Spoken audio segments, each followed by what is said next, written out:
Okay, well, let's call the meeting to order at 4 p.m. And we'll ask if there's any public comment.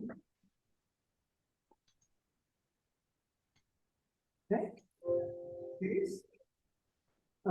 Just need to show Linda's here and Chief Shields is here as well.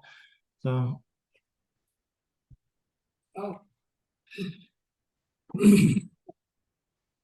Approval of the minutes from the previous meeting of July the 12th.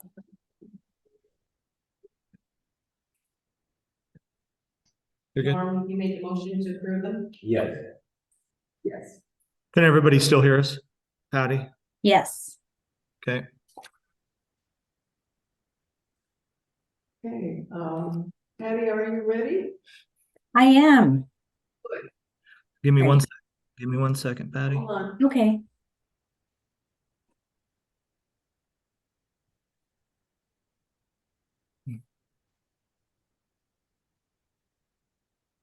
Oh, great. Thank you, Chief.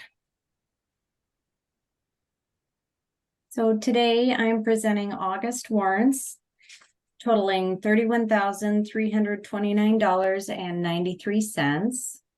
The total for payroll is $17,630.46. That includes Chief Carlton's salary of $5,707.92, along with Chief Shields' pay of $3,433.34. And there were 2 events for the commissioners and the board secretary last month. The total payout for the volunteers, including the warrants, is $12,867. And I believe you all have the financial statements that were previously handed out for review. So I'm just requesting the board's approval for the warrants and payroll as presented for August. Okay. Do you want to talk about the expense? The really big expenditures? Yes, because I think we need to do that. Sure. So US Bancorp for the warrants. The Life Assisters are medical equipment and supplies. Justice Institute was our burn for our firefighters. So it was over 2 days, June 10th and 11th, I believe, were the dates. And we no longer have the facility in Bellingham.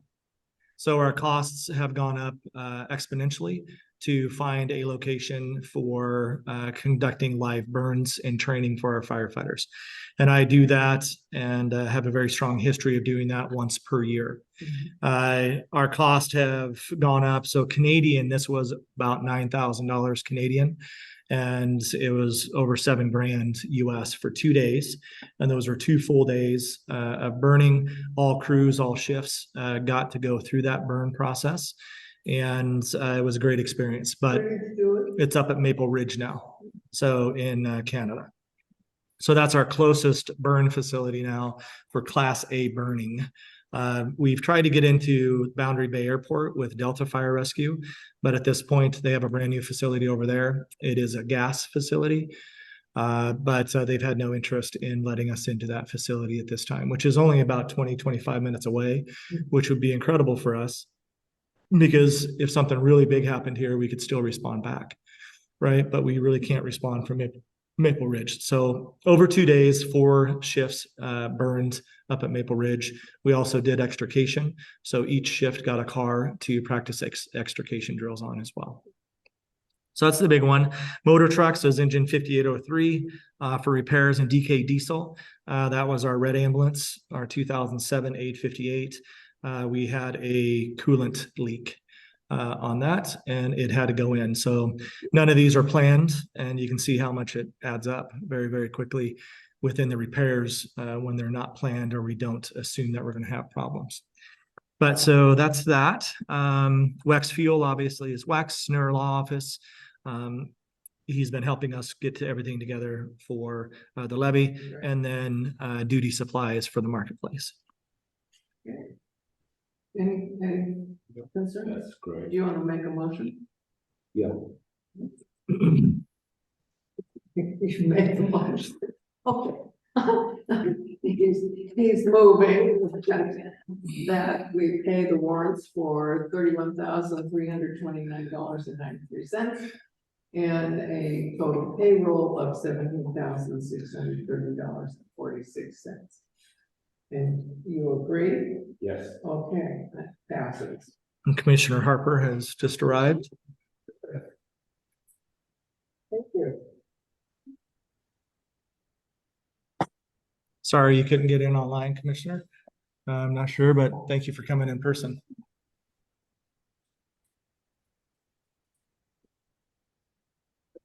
I think you went over the speed limit getting here.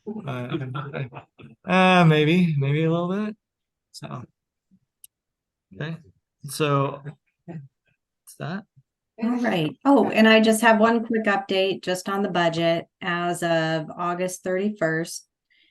We currently have 49.88% left in the budget, and that is compared to 51.01% compared to last year.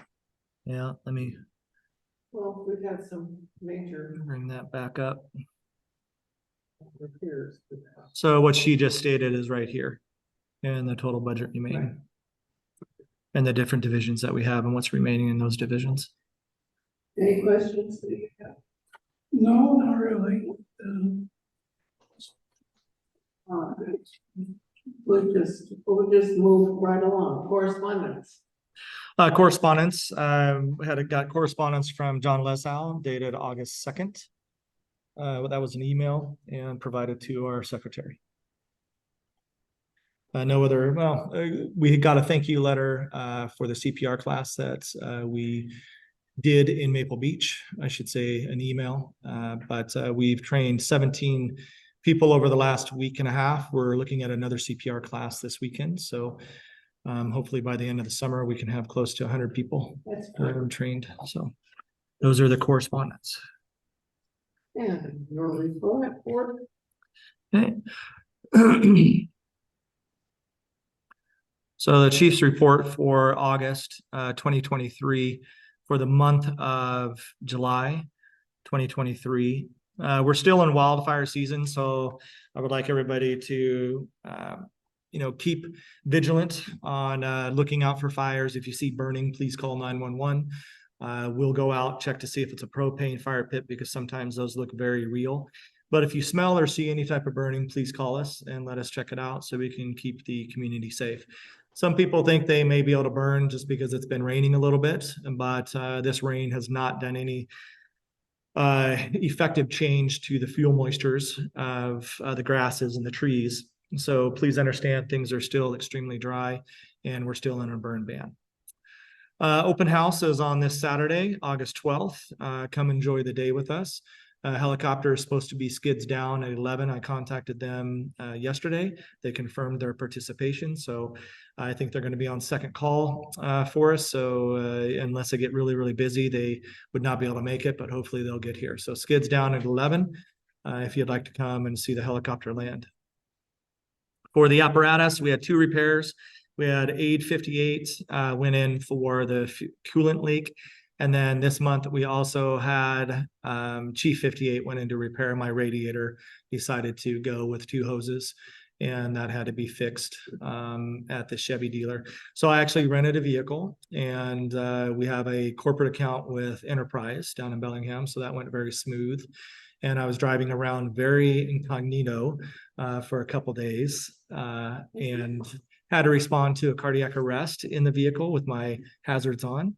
And I told the sheriff what car I was driving in case he saw it moving very quickly with the hazards on and stuff. But I was able to get my vehicle back. Right now, my vehicle actually has 160,000 miles on it. So it's starting to get up there. One thing, I guess, a point of information to add is we were able to get our reimbursement check from the county for the 61,000 of COVID expenditures. So all that did was make us whole through the COVID pandemic. And that was received a week ago or 2. Yeah, it was received and after the last month's meeting. So it was received and Did that just cover all expenses? well, remember we got the 61,000 from the county, and then we got 30-some thousand from the military, so Department DEM for COVID expenditure. So altogether, we were able to get reimbursed for almost 100,000 of COVID expenditures that we had over that almost 3 years of pandemic. So it was really good. DEM.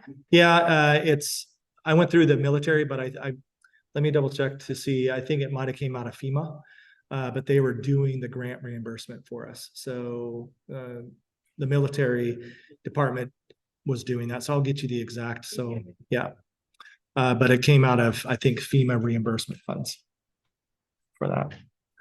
Took some time. But we got there, and we were able to get some of that money back. So rosters changed a little bit. I have 38 members, 25 Canadian, 9 Point Roberts, 4 county, 3 paramedics, which includes me. I wasn't counting myself initially. We have 13 EMTs, 5 advanced EMTs. Of those 13, 1 ambassador, and of the 38 members, 30 are qualified firefighters. Still trying to get that hours worked out for the volunteer hours, but prior to this, we were averaging around 2,300 to 2,500 or more hours of volunteer time that our members were giving this community or providing this community on a monthly basis. So we're getting closer. We hope to have that figured out before 2027. Just kidding. Hopefully by the end of the year, we'll be able to start calculating some of those hours again for you to show you how much time the membership is giving. Volunteer payroll, if everybody was getting paid $14,026. Combined chief hours, I had a busy month last month, 192.5. Chief Shields, 140.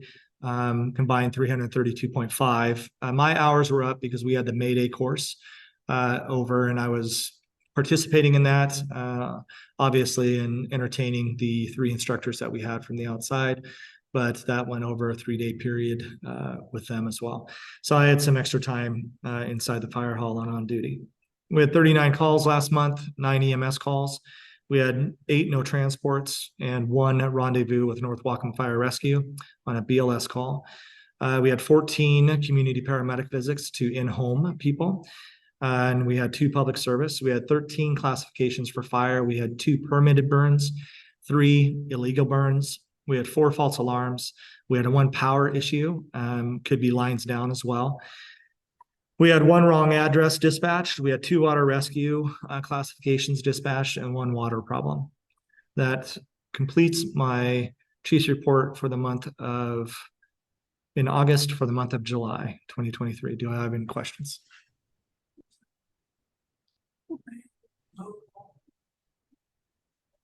Yeah, so that would be classified as one of our water rescues, potentially. And that boat's been there for a while, and it's been reported multiple times now, and I think it's still there. The fuel was pumped.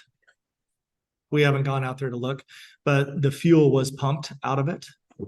And that is something that is good because it's going to not impact the environment. So that boat is still off of Lily Point, as far as we know, unless it's, say again. And we had a boat that was sinking in the marina as well that they had to pump out. So, yeah.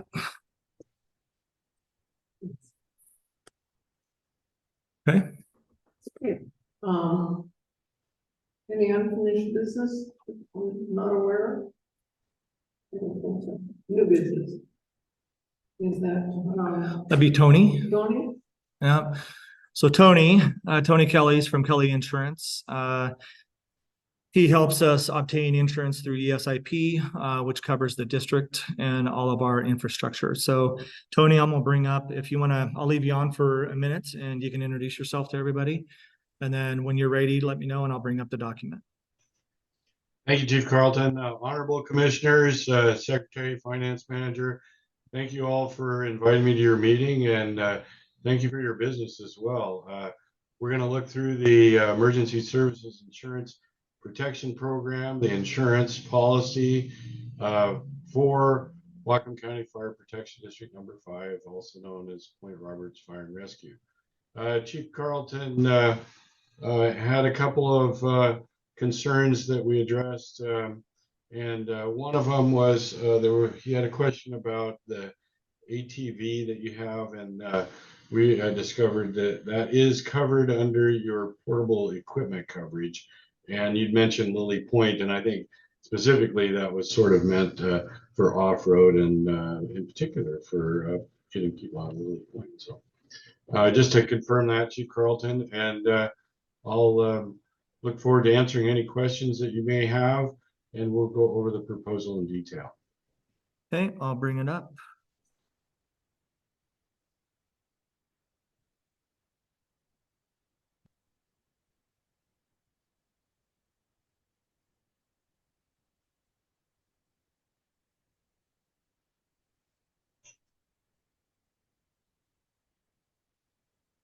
Can you see that, Tony? Yep, Okay. it's nice. Looks nice. Big enough for people to see. That's exactly what it looks like. Yeah. Even Okay. this line is So we'll go ahead and start here, Tony. As it names the named insured Whatcom County Fire Protection District Number 5, we always say if you have other organizations that are in part of or otherwise, we should include all legal entities. And it may be that you have an auxiliary and such, and we know that you do.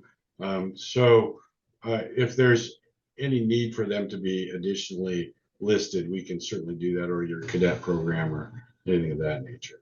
So just let me know and we can make sure that goes on the page there. These are our deductibles for all perils, $500 single occurrence deductible.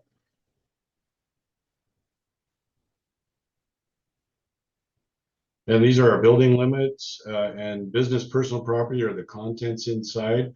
We use a blanket form. The flood is, so the flood number and the earthquake number is the total of these two, 4,343,719.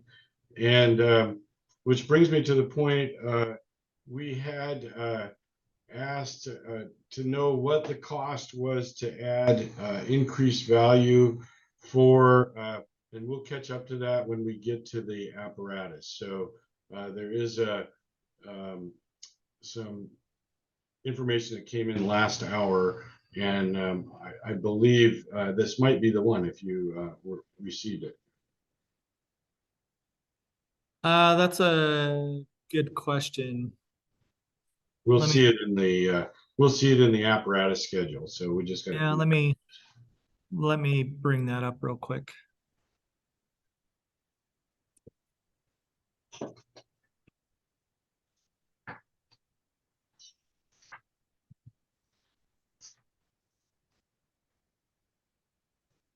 I thought I had pulled up the most recent one, but Yeah, I think you did actually. We'll see it when we get there. And I can definitely in the property coverage, there's a lot of information that is in specific coverage extensions that give you more coverage. And so we'll go over that here in a minute. yeah.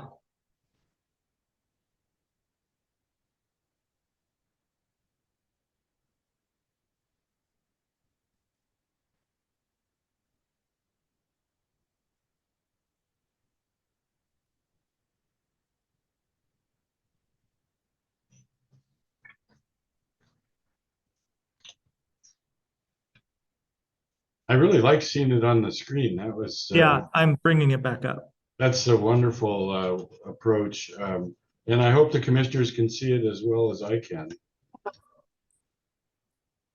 You can. using our imagination. Okay. Yeah. So yeah, so this is the old one. This is the 8.8 version. So we had the 8.9 version as well. Okay, so it should say 8.9. Yeah. Yeah. And you had it right. So forgive me. Okay, There it so is. this is Yeah, it. this is the one. This is it. So, and I was kind of certain of that already, but indeed, thank you for checking that. This is a September 1 renewal, so we're trying to provide information to the commissioners in advance. And these property extension coverages include building ordinance, which is a big coverage area, business income and extra expense. That's if you have to set up shop at a new location. And then it has all of your sirens and antennas and extra similar structures included. We go on down to computers and communication equipment. This is a broad coverage. Software, data, and valuable papers all included. Equipment breakdown.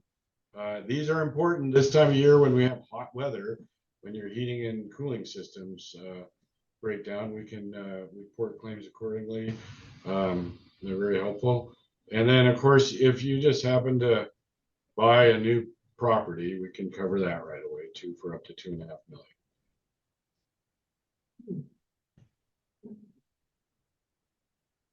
Some outdoor property that's included: fences, monuments, trees and shrubs. Property in transit, you always have that. Property off premise. Uncollected funds, something that I wish we could do more of, but you guys do a great job of taxing people. So pollution cleanup, pollutant cleanup, debris removal, spoilage, money and securities. Premises expanded in that it goes from being 100 feet of the building, within 100 feet, out to 1,000 feet. So that's really important. We have your outdoor signs covered. We'll refill your fire extinguishers. Property of others is another important coverage, that you may acquire or use other people's property. And so we have coverage for that as well. And sewer and drain backup. We've had experience with that in the station there. Antiquities and trophies and awards. This is your proverbial museum, and it includes things with no sublimit. So there's a crime reward if we can catch those culprits. And then additional coverage to a covered property is the excavations, the grading, the backfilling, filling. Foundations are covered, bulkheads, things of that nature, retaining walls, and underground pipes, which you don't see this coverage a lot, but it's a very broad program coverage. Fungus and wet rot is something that started years ago. They started limiting the coverage there. So it's good to make sure that you don't have too much of that. Lock and key replacement, unintentional omission of property. That's something that if there's just a mistake, we come back and have an extra 500. Waiver of deductible if you have 2 or 3 claims. Sometimes claims happen on any given day. Usually these are regional disasters, but you have 2 or 3 claims in one day or something of that nature. And so they'll put those all together and weigh the deductible. Glass deductible is if there's damage to the vehicle, of course. Tenant glass, snow removal, inventory of or appraisal is another coverage they throw in. Non-owned attached trailers, utility service, false pretense, garage and storage sheds. You might have one of those. Over by the skateboard folks, it seemed to me there was a container there, but that might be the parks. The unscheduled buildings and structures used by the public, so that could be something that you put up, or consider a tent, one of those things. Preservation of property, they want you to move your stuff and they can help you with that for 90 days. Here's our general liability aggregate limits. This shows our products and complete operations. That's what you do, 10 million. Each occurrence in this primary liability level is $1 million. That includes personal and advertising and damage to premises rented to you, which that could have been where you were burning or where you're training, should anything happen in a situation like that. So you're more or less renting that and using it. If you break it, we fix it. So here's the schedule of premise. Of course, 230 Benson Road being your station and building, and the 600 block, the APA and Tyee Road is actually that siren, the all hazard the tsunami broadcast siren. system. It's a tsunami siren Oh, right. at the Yeah. corner of Tyee and APA. We oversee that. And then I think that moves into what general liability covers. I like to see what we have non-owned aircraft and watercraft. So if you commandeered a watercraft for rescue or something like that, owned watercraft less than 35 feet, which is a pretty substantial watercraft. Owned unmanned aircraft, drones. Those are very popular these days. Our fire departments are using them, usually supplied by State Patrol or indeed, once in a while we see the police departments have the very good ones. Contractual liability, of course, is something that you're contracting to do. If moving on with the fundraising activities, host liquor is if you're having a shot there. We normally, this is not part of the fire services, and we don't see a lot of that, but in other parts of the country, host liquor is pretty common where they're actually serving liquor. So we're on the East Coast. Members as insureds includes physicians acting in the scope of their duties, fire and rescue, service liability, all the above, emergency services, medical malpractice, dispatchers liability, medical directors, E&O, Good Samaritan liability. And then, of course, there's the emergency services liability that we have for the protection of the officers and the Board of Commissioners is the directors and officers liability based on a claims made.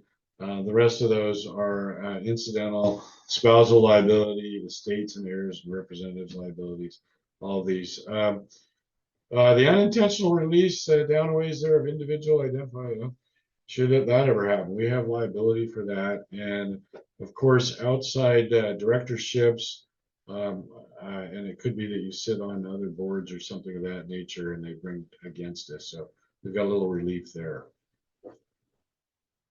And coverage included and fines and penalties. Pollution liability on premise includes above ground storage tanks.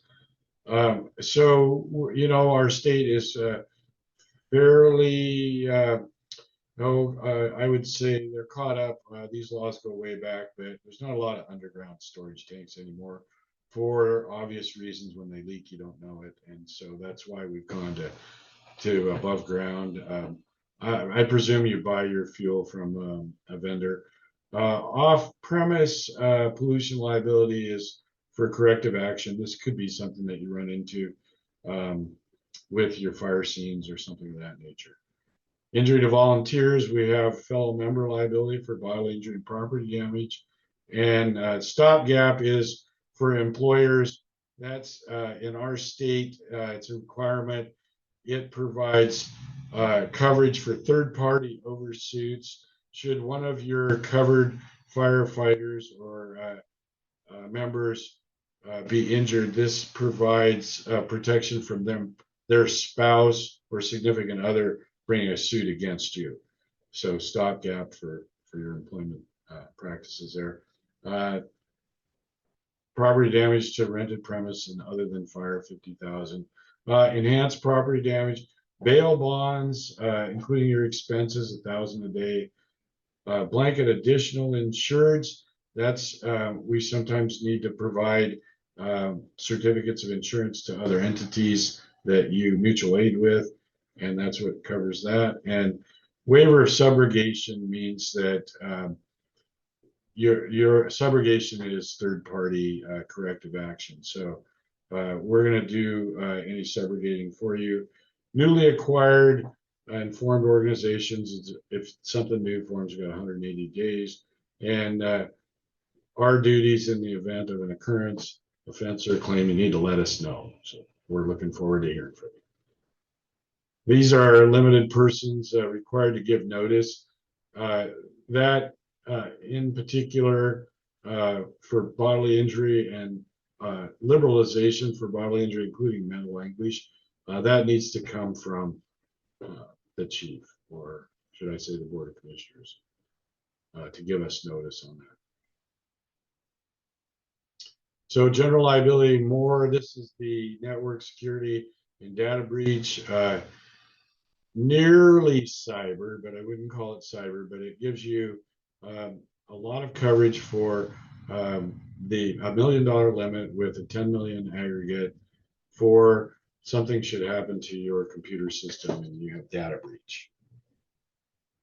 And then there's also these private event mitigation expense, and that sometimes for you to obtain coverage, you have to have forensics, you have to have crisis management, travel by your directors and officers and executives or employees, and all these costs associated with notifying other parties for this breach. So you always have to set up a mail room if you, and I just got one of these letters on the table today, and it was some I never heard of that says they lost my data. And so I'm sure they did, but it was breached. And so that's something that there has to be a mailroom set up. So that's built in. This is crime coverage. Indeed, this picks up treasurer, finance manager, in your case, $1 million, and credit card forgery with a $250 deductible for $10,000.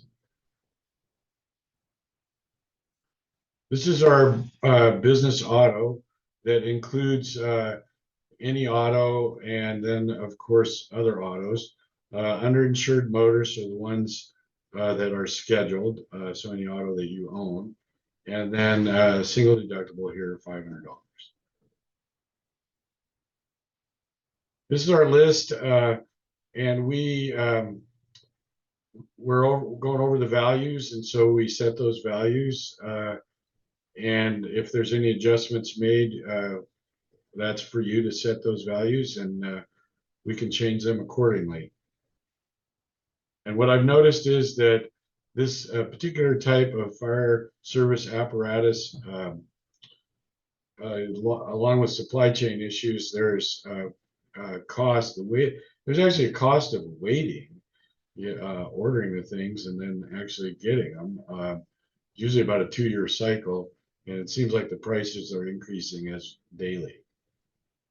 So we want to always make sure that we're within the range for what it would take to replace one of these vehicles.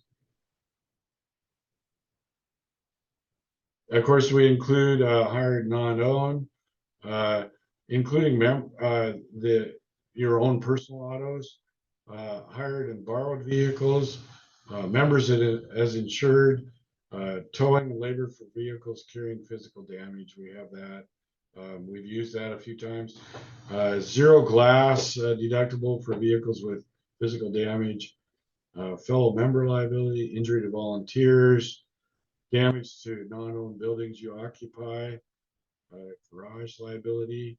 That's if you're working on your vehicles or someone else's.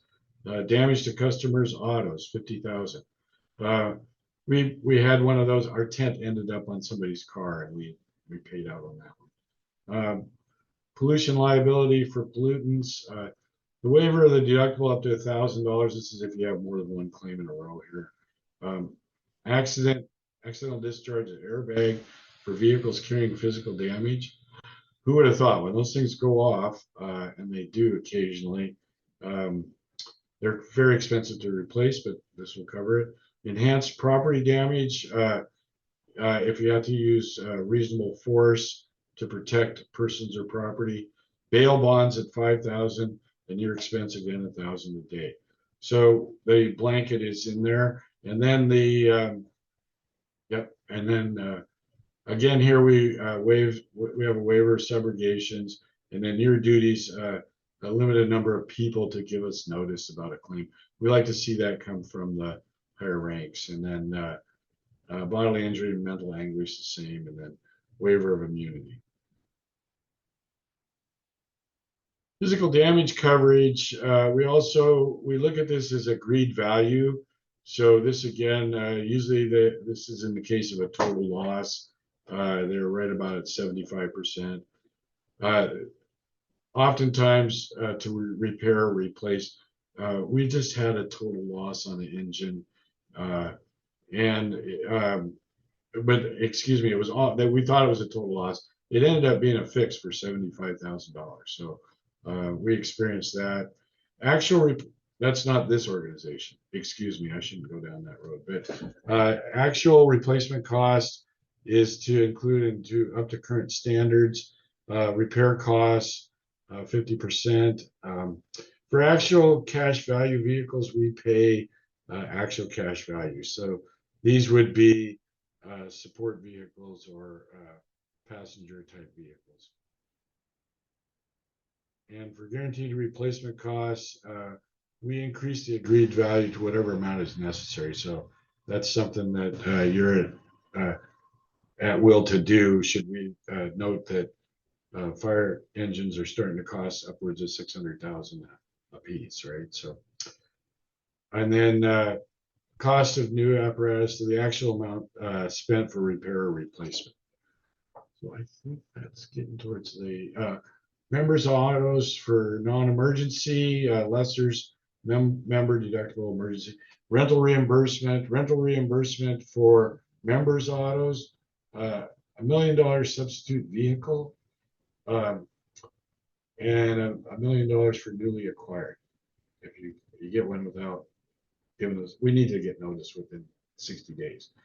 500,000 for hired vehicles, and that would be something that you borrowed or otherwise.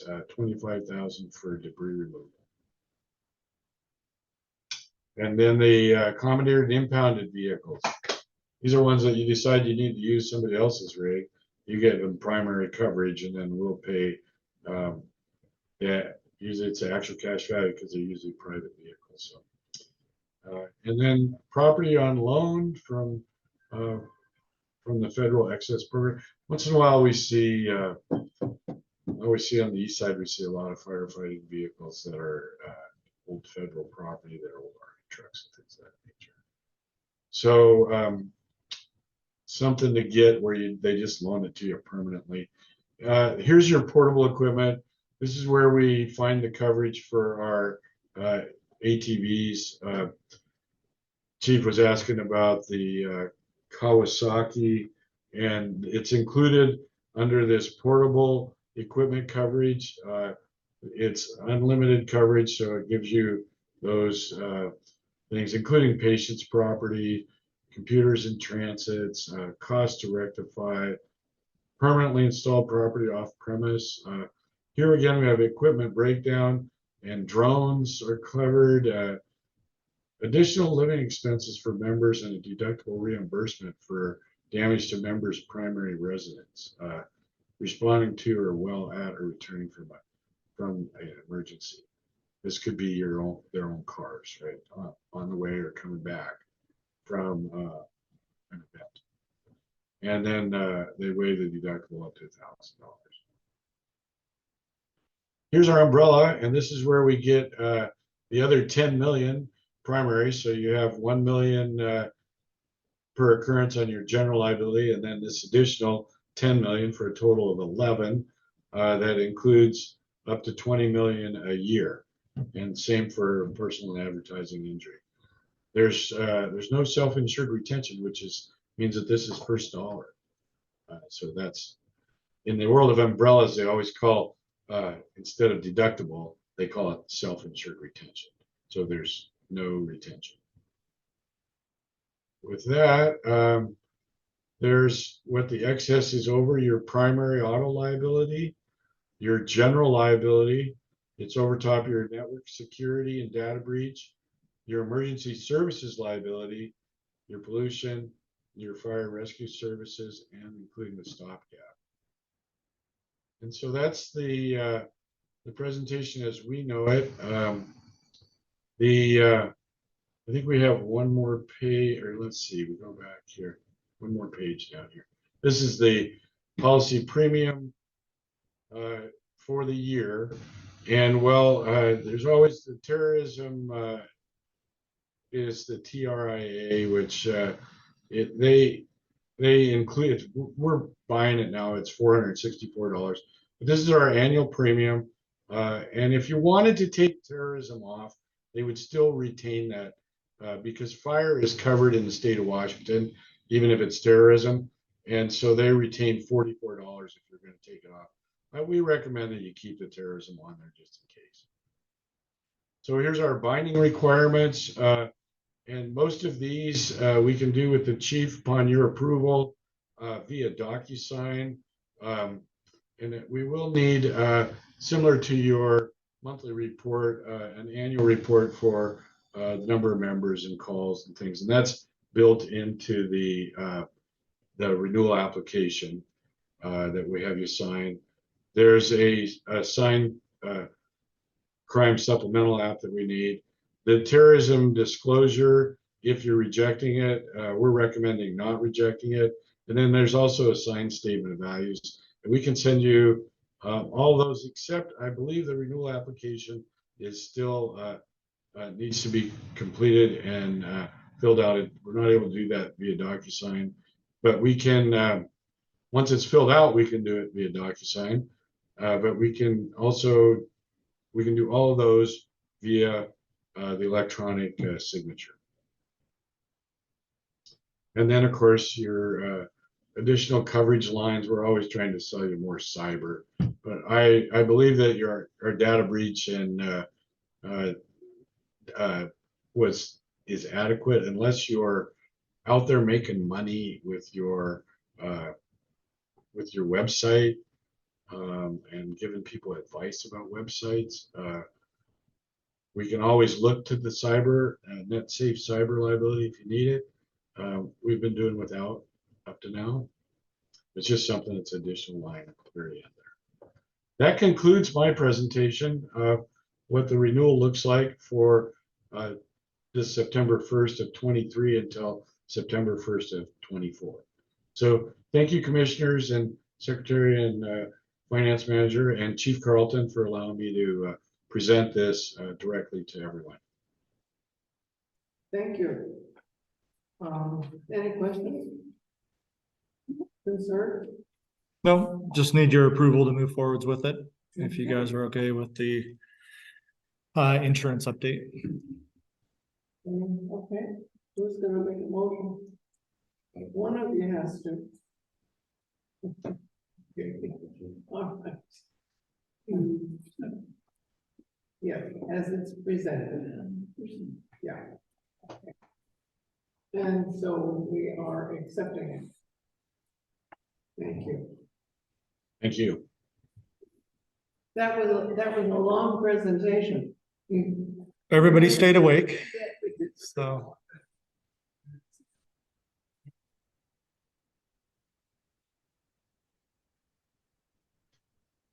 The contents are covered underneath a different area, so.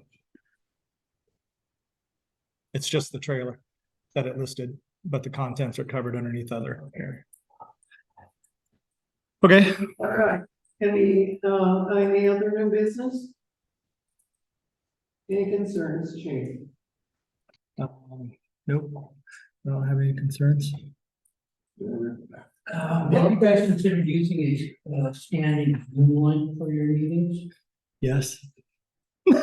That's gonna be a lot easier than sending out a different one every single meeting, so I'll take care of that next month. Yeah, I apologize for being late, but I spent 10 minutes trying to find your Zoom link. Commissioner couldn't find it either, couldn't get connected, so he had to come in person as well, so I apologize for that. Sometimes you can get it on an old one, just by. Yeah, but I need to make a continuous one, but I usually put the date in, so I'll have to put fire commissioners meetings for 2023 and just forget about the month or special meeting or anything like that and just keep it standing, I guess. Yeah, the only one I can find was for July until your other meeting. Is there some place on the website where you put the Zoom link? No. Nope. No, okay. I do not put the Zoom link online. Yeah, I don't see why I couldn't. But it was on Nextdoor and. Next door, e-post Epos and point interface. EPO set it up, but it didn't have the actual link. Yeah, It just said, this is the Zoom link for the fire district, and there's nothing there. I sent it to her, so. it must We're gonna have take the money back. got phased out. Okay, we'll fix that. Send it to you, like, did I miss something to you? Well, neither of them using myself. Usually do all three at the same time. Yeah, maybe that's why, EPO didn't have it. But no, you're always really good, so. Yeah. Something fits in there. I walked in when you were talking about the boats, so, you mentioned something about a boat that was sunk or was sinking. In the marina. So John, you responded to that. Do you want to expand on it? It was told on Gate Dock, that was, a. Hookup water was at a 45-degree angle, still tied to the dock. And the green cell was back up. And pulled it back up, pumped it out, and it back over the Great Harbor for the. Okay, so the one that's on the beach, is that what you're talking about? Like Yeah. Diesel and stuff like that? They pumped it out. US boat or wherever they are, they're the same date. That was the first person that the owner called, but they said they would be 6-7 hours because they were over there pumping the fuel out of that one on the phone. The one that's on ground. Well, that's on. Yeah, so they were gonna come over to the marina.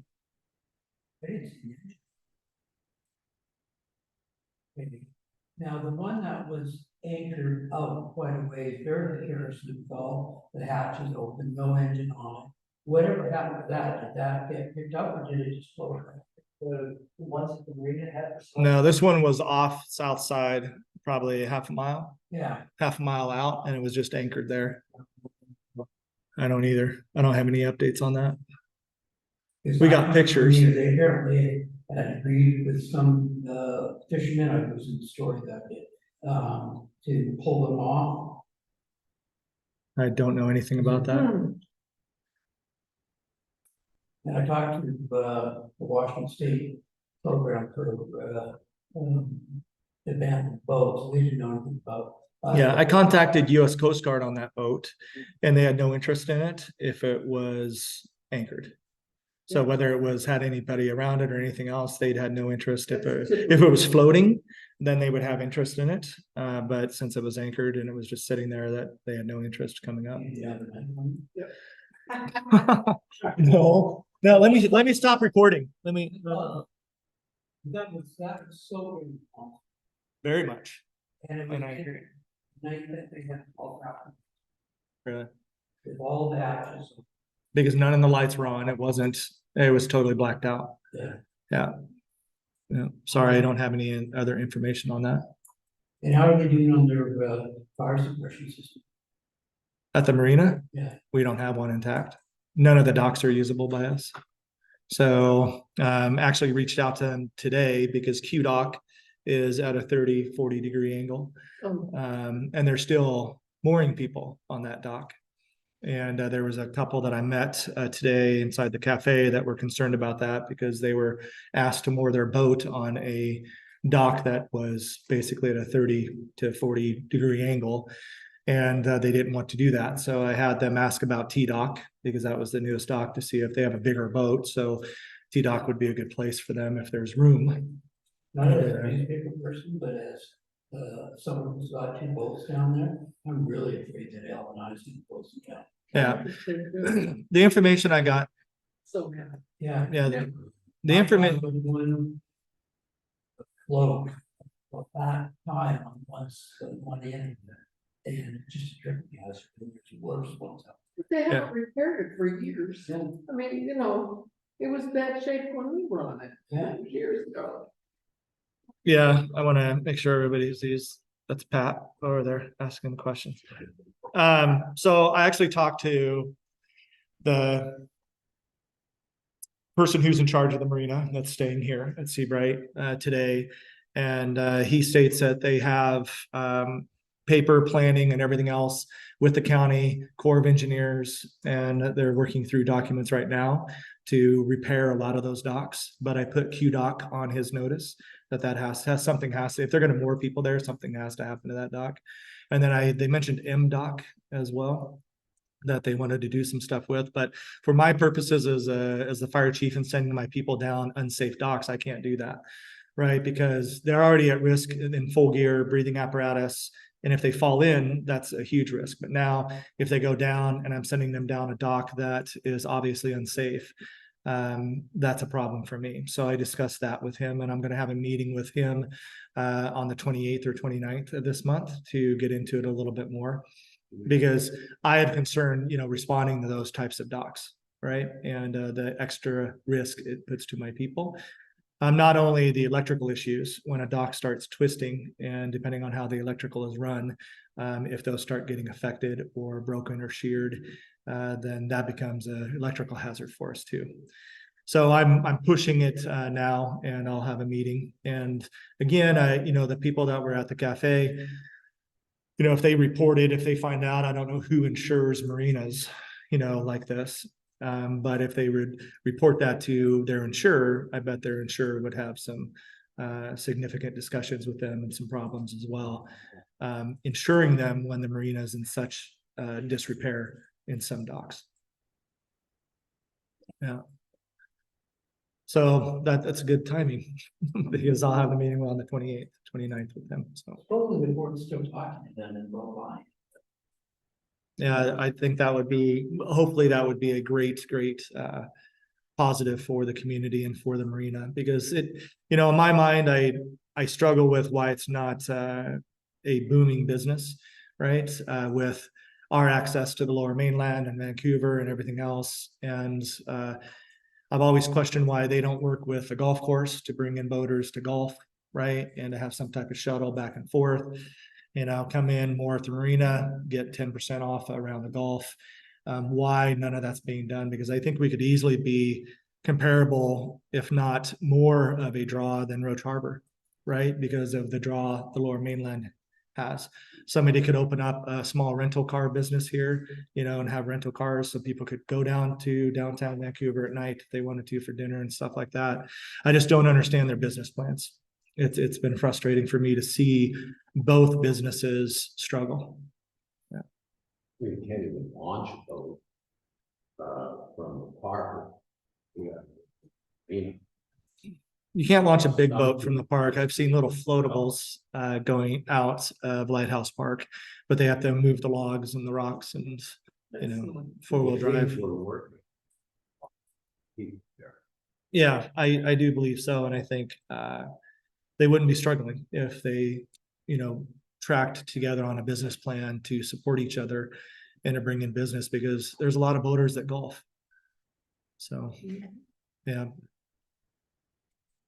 Okay, anything else? Thank you for joining us. Okay. That's right. I don't think you were beat by him though. I hung up the phone and he was walking in from his house. So, yeah. You did right. Yeah, it took us a little, yeah. Well, I would entertain a motion to adjourn. Yeah. So we'll adjourn at 4:54. Thanks, Pat. Thanks, Tony, for being here today. I'll get together with you for further paperwork and get that completed. And then it looks like since we don't have like an invoice, we'll have to wait until September's meeting to invoice that out. They'll bill you for it directly. Yeah, Yes. so in September, that bill will come across in payables, Okay. and Patty will have that, and then we'll have to invoice that and pay it. And so they'll get the check at the end of September. And it would be timely to do it that way. Yeah, so they're not gonna cut. Okay. They're not Did gonna. we show everybody? Cut us. Paper. No, I should have given a copy of that to Pat, but I didn't. I'll give a copy to Linda, and then we'll. Okay. All right, but I'll send this out. I'll send the final out to the commission and to the membership. And again, we have to be very careful, and I think we should probably individually get together and discuss what we can and cannot do when we're talking to people as commissioners, as a fire chief, as the assistant chief, or as employees of this district. So the secretary would be involved in that as well. Really? I'm bound by different communications? What things I No. can say? No, No, I'm not. no, I can say vote yes. I don't think so. I don't think so, because you're an employee of the district. Oh, okay. So you are legally employed by this district. So I take it back from all the people that you've told already. Yeah, and I'll have to ask about Patty too, because she needs to. When you run into Point Roberts people at Starbucks, Patty and Woods, you'll have to, press the issue All the Point Roberts people you run into. down in Ferndale. But thanks, Patty, for being here and all the information that you brought. And do you have anything else to add, Patty? I do not. Thank you, Chief. Yeah. Okay, everybody. Thanks for being here. Appreciate it. Thank you. Bye.